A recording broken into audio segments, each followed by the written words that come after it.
Hi everyone, my name is Sina. In the cosplay community I'm also known as Aigue-Marine cosplay, and in this video I'm going to talk about the design of my Alina Starkov costume from Leigh Bardugo's Shadow and Bone series. Within the next couple of minutes I'm going to talk about how I came up with the design for my Kefta, what references and sources of inspiration I used to make the respective pieces of the costume, and how exactly I made them. Just a quick disclaimer before we get started. My costume was made in 2019, which means it is completely based on the books and my imagination. So this video is in no way associated to the recent Netflix series Shadow and Bone. If you haven't read the books, or if you have just watched season 1 of Shadow and Bone, please beware that this video might contain spoilers for book 2, Siege and Storm, and onwards, just so you're warned. I would also like to point out that I am in no way an expert when it comes to Russian or Slavic history or traditional clothing. I did my fair share of research for this costume, but I'm quite sure that there's plenty more to know out there. That being said, let's get started.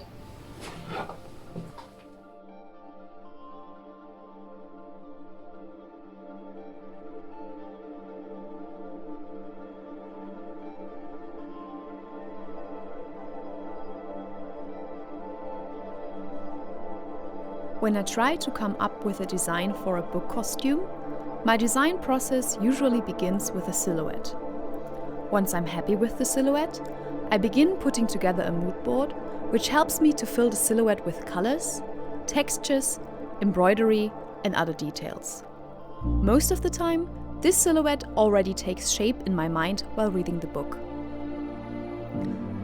The first thought that came to my mind when I read about the Grisha's so-called Kefta was, funnily, a weird mashup of Durmstrang's red school uniforms from the Harry Potter movies and Russian court dresses. Or, to be more precise, the iconic white sleeves of Russian court dresses. As I read on, my ideas on what exactly a Kefta looked like changed, and I ended up with two completely different approaches and silhouettes floating around in my head. The first silhouette I had come up with was inspired by Russian traditional garb of the 16th and 17th century and the costumes of the 1903 ball in the St. Petersburg Winter Palace.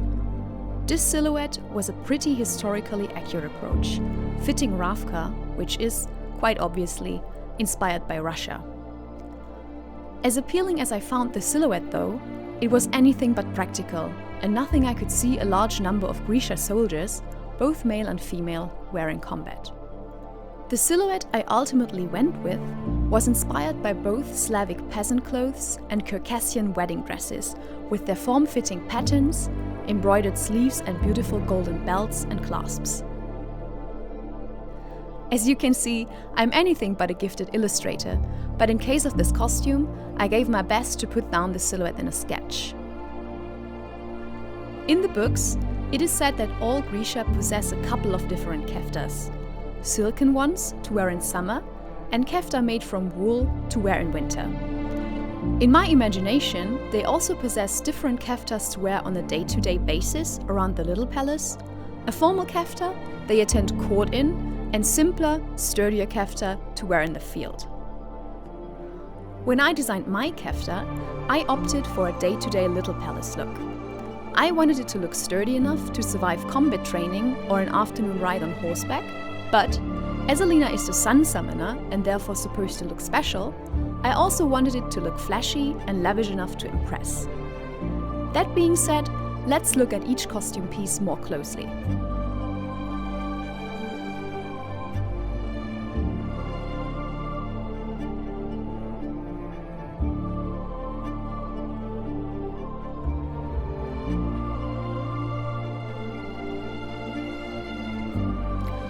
For the undershirt, I decided to go for a Vyshryanka-style blouse.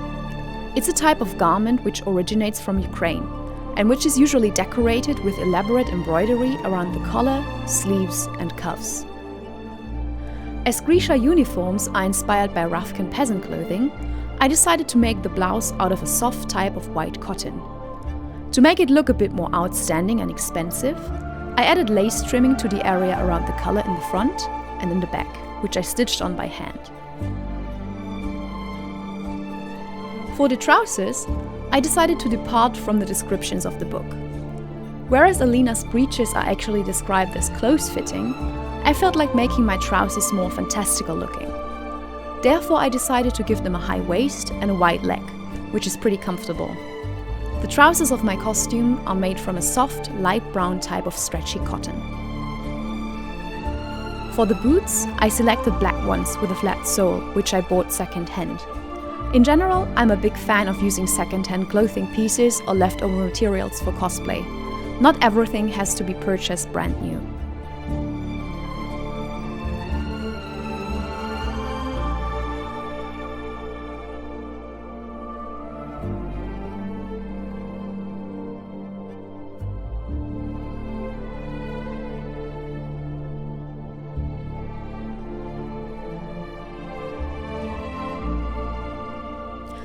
A kefta is a garment that is worn by Grisha in the Ravkan Second Army.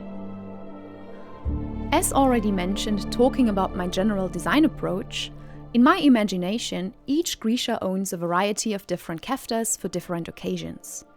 Aside from that, I also decided to make each kefta a two-piece set consisting of an underkefta to be worn right on top of the undergarments and an outer kefta or top kefta to be worn on top. The underkefta I imagine to be a piece of clothing with tight sleeves, which is comfortable and mostly worn indoors while doing research in a library or attending lessons. The fabric I chose for my underkefta is a dark blue stretch cotton with a beautiful weaving pattern. Originally, I wanted to make both my under and outer kefta out of fabrics in matching shades of blue. The underkefta slightly darker and the outer kefta slightly lighter. This fabric, however, was a lucky find at a local fabric market and love at first sight. Even though my underkefta is literally worn underneath a different piece of costume, I wanted it to look expensive. Therefore, it's over and over embroidered with silver and golden sequins and shapes of little suns. This idea was inspired by a dress I had come across on Pinterest. My outer, or top kefta, is made from sturdier cotton to keep me warm. As Grisha are basically wearing glorified peasants' attire, I mostly decided to stick to simpler, natural fabrics throughout the entire costume. The only exception is the lining of this outer kefta, which consists of golden lurex. Actually, I wanted to use a lining made from viscose, but as I couldn't find anything in the right shade of gold, or with a weaving pattern to my liking, I decided to go with lurex instead, which was a nice and affordable alternative. For the embroidery in the front of my kefta, I studied a lot of Russian hussars uniforms, because they are what I imagined the uniforms of Ravka's First Army to look like. As Grisha are called Ravka's Second Army, I wanted to give my kefta elements that were hints to First Army uniforms. I added these hints by using soutache braid, which is traditionally used to create the elaborate golden patterns on hussars' uniforms. As Alina is known as the Sun Summoner, I also wanted to incorporate the sun theme in this part of the kefta's decoration. For the suns, I used golden beads in different sizes and lengths, as well as large 14mm Swarovski crystals. In Shadow and Bone, Alina briefly uses gloves embedded with mirrors to wield her powers. Inspired by this, I added sparkly, mirror-like Swarovski crystals which could bounce off the light beautifully. For the embroidery on the sleeves, I stuck with the sun theme as well. Center of the embroidery piece is golden pleather. The sunbeams consist of different types of golden beads. The embroidery on each sleeve took about 8 hours to finish. Both my under and top kefta are, as described in the books, closed with a row of simple hooks and eyes. The belt of my kefta is made from metal and quite heavy. However, I didn't make it myself. It was a lucky find at a local flea market. To be perfectly honest, I do not know where this belt originally comes from, though it gives me a strong Middle Eastern or North African vibe. It was originally silver, though I painted it gold to match the rest of my kefta.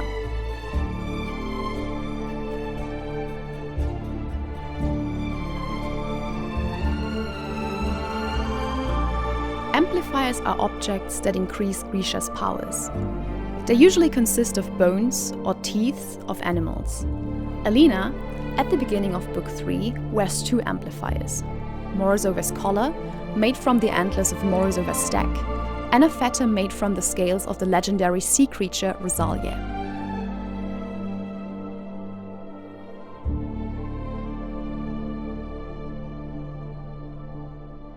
To craft Morozova's collar, I went back to one of the most basic crafting techniques of my early costume making days: papier-mâché. Alina's collar can't be removed. My collar opens and closes with the help of 2 magnets in the back.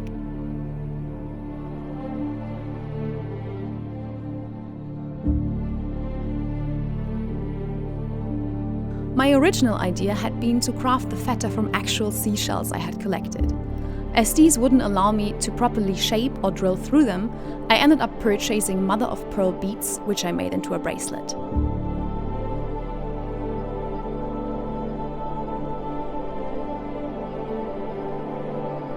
As Alina is referred to as Sancta Alina, she is often portrayed with a halo.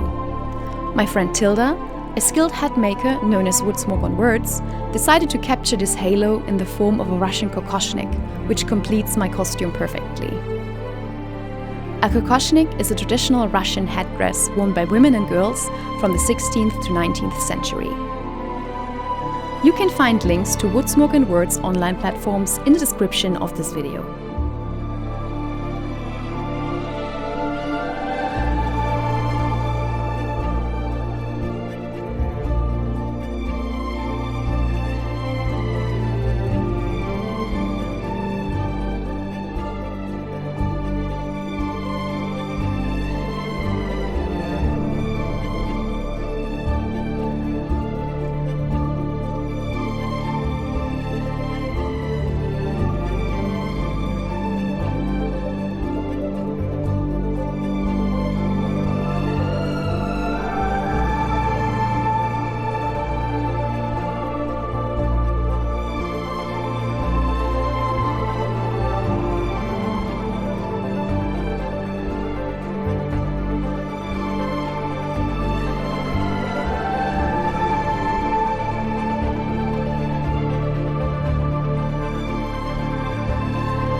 I hope you enjoyed this video and my approach on the design of my Kefta for Alina Starkov from Leigh Bardugo's Shadow and Bone trilogy.